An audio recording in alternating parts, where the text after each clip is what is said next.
Hi, for those of you who don't know me, my name is Daphne. I do drag as Imp Kid.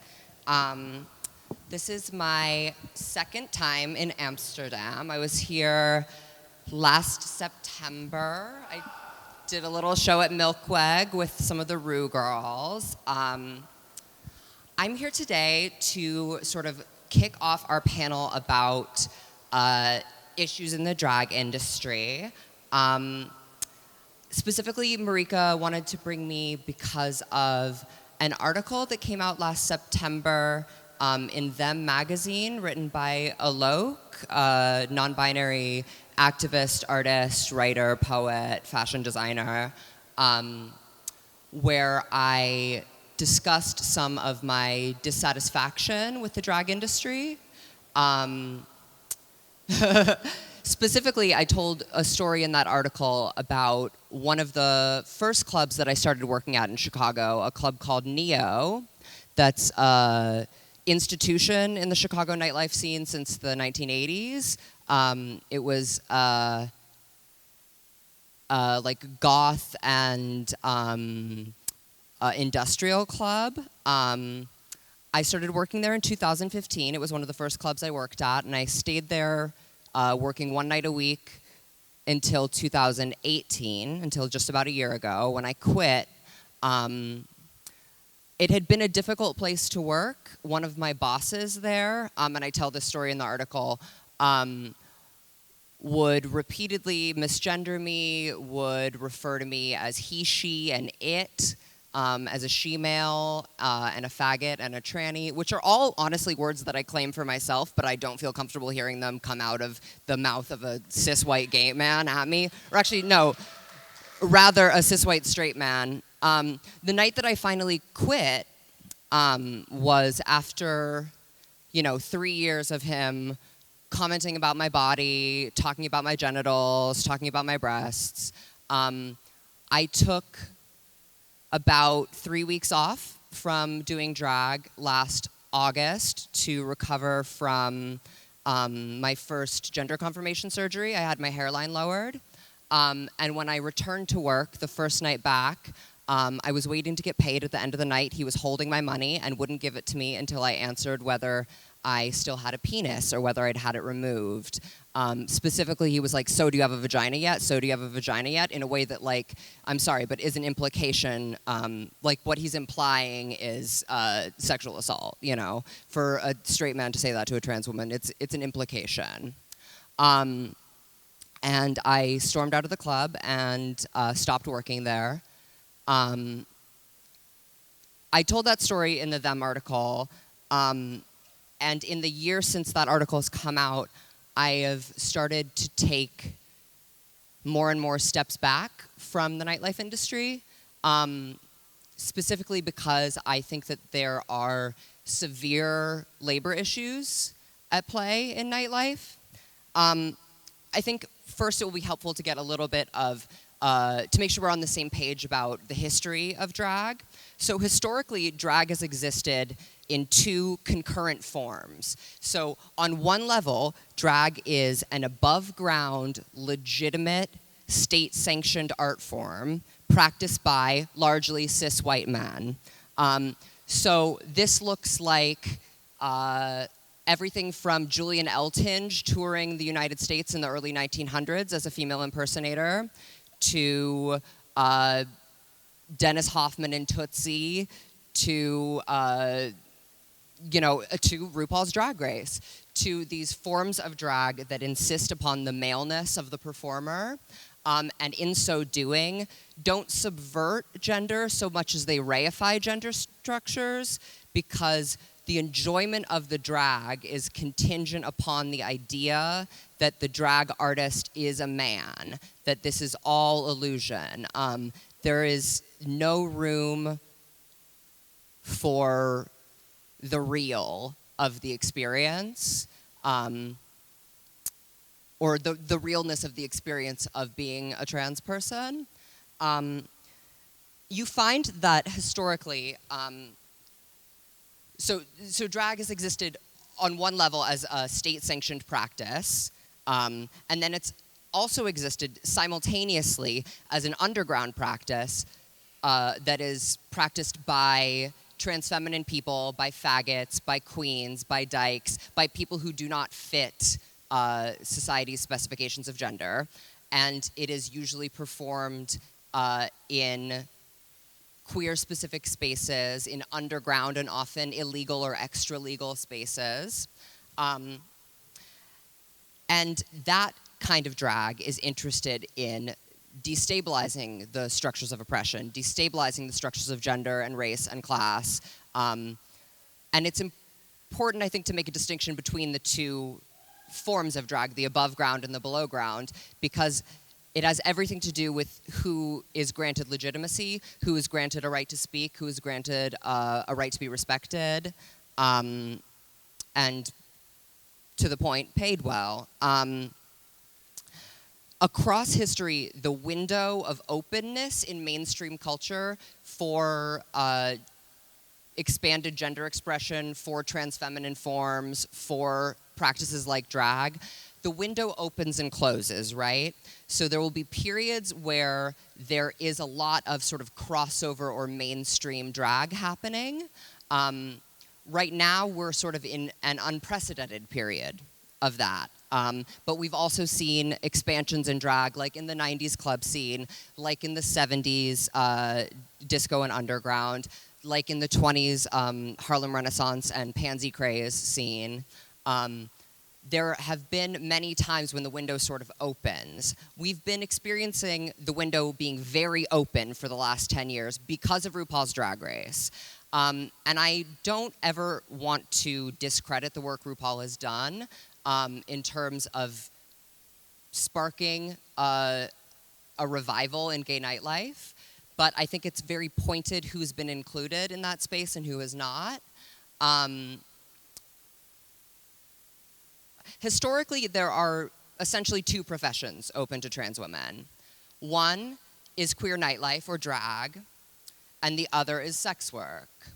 I think in the last 5-10 years of increased trans visibility, there has been some progress made towards other potential places of employment for trans women and trans femmes, but by and large, the majority of the people that I know are still making their money off of one of those two industries or a combination of the two.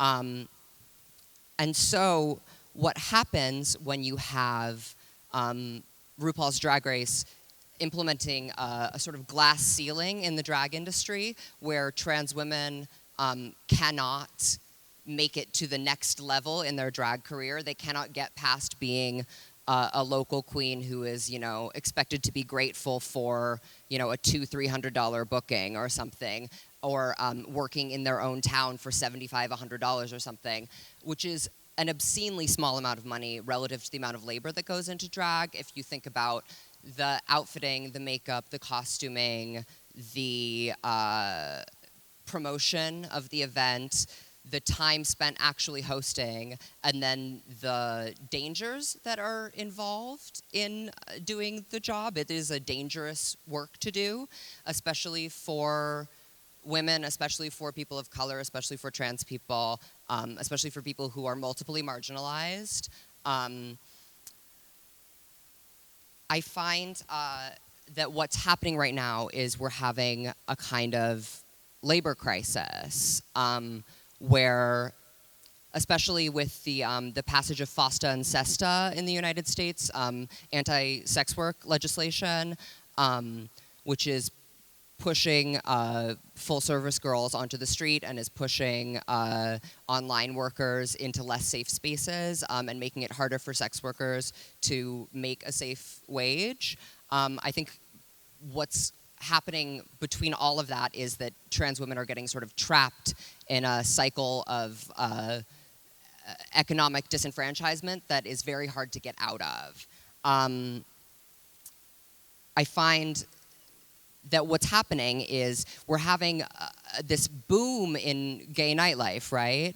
But the people who are making all of the money off of it, the people who are profiting off of it and creating wealth from it, are by and large white cis men who are the promoters of events, the owners of clubs, managers, and by and large who is not making money are the queer and trans and black and brown talent who are making the night actually happen, who are doing the actual labor.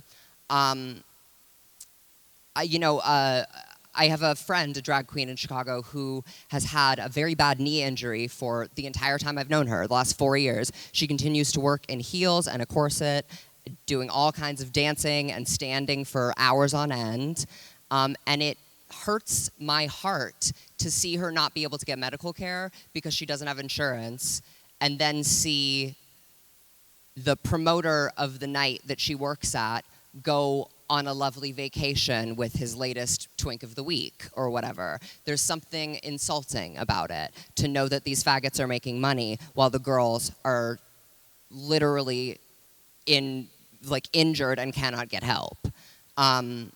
I find that there's also rampant sexual abuse in the drag scene, at least in the United States, at least in my experience. And I find it coming from patrons as well as coming from employers. It is complicated by my being a trans woman. I think that I experience things and that other trans women in nightlife experience things that cis men in drag don't necessarily experience, in terms of how our bodies are treated, how we're touched by by the people who control our paycheck, essentially. There's another sort of institution of nightlife in Chicago, which I'm not going to name because I'm not trying to be that bitch right now. But the last time that I did drag there, I wore this outfit actually, and two of the DJs who headline the night, who are internationally booked, very well regarded DJs, grabbed my breasts, they touched my ass. One of them slipped a finger down my crack and touched my hole. And this is relatively routine behavior that I experience. It is fairly common in the last several years that I've been working in drag that I will be sexually assaulted at work. I chose in part to wear the same outfit today because I wanted to sort of be clear that it doesn't matter that I'm naked, that being a circumstance of the kind of work that I do shouldn't mean that I should be touched. It shouldn't mean that I should be sexually infringed upon. It shouldn't mean that I should be in fear of speaking up for what it will do to my livelihood or my place in the scene. Because what often happens is when trans women speak about their objectification or their abuse, they are sort of silently removed from the scene. I've seen this happen so many times in the city of Chicago, and especially to black trans women. I think it's impossible to talk about anything that we're talking about without talking about race, without talking about the fact that the only reason that I'm here today is because I'm white and thin. So much of my success in drag has to do with whiteness and has to do with being viewed as conventionally attractive. I'm insulated from, as much as violence as I do face at work, I'm insulated from the worst of the violence by my white privilege. And the experience that I'm having, as fraught as it may be, is absolutely not the experience that my black and brown sisters are having. I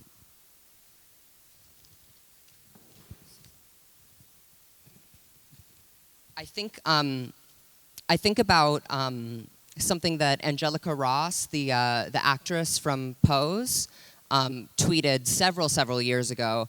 She was telling a story in a little tweet thread about when she was leaving Chicago and trying to get her trans tech social business started.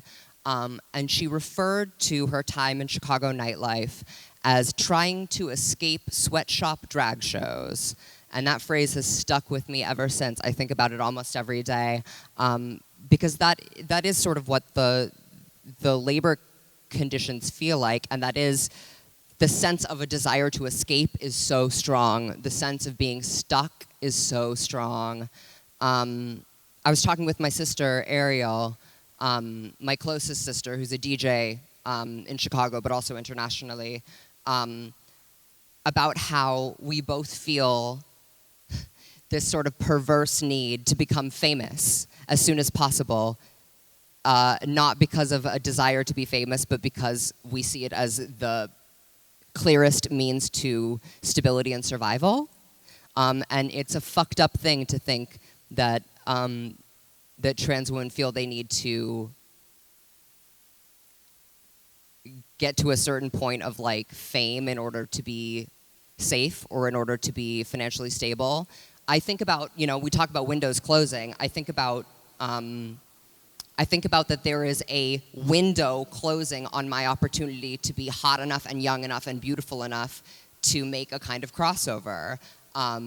And that is terrifying. I think that's something that a lot of women experience, but I think it's particular or peculiar in the trans experience, where it's like, can hormones and surgery make me like so fucking cunt before like age destroys me?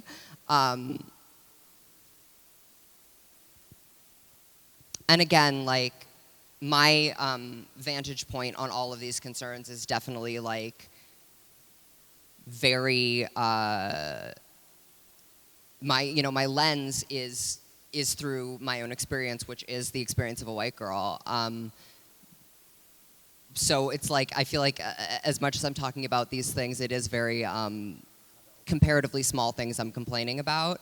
I don't know that we can shut ourselves off from understandings of difference. I think almost the opposite. I think we need to be more cognizant of difference, more cognizant of people's different experiences. I think that I believe very strongly that we're living in the apocalypse, that we're living in the beginning of an end time, the beginning of an extinction.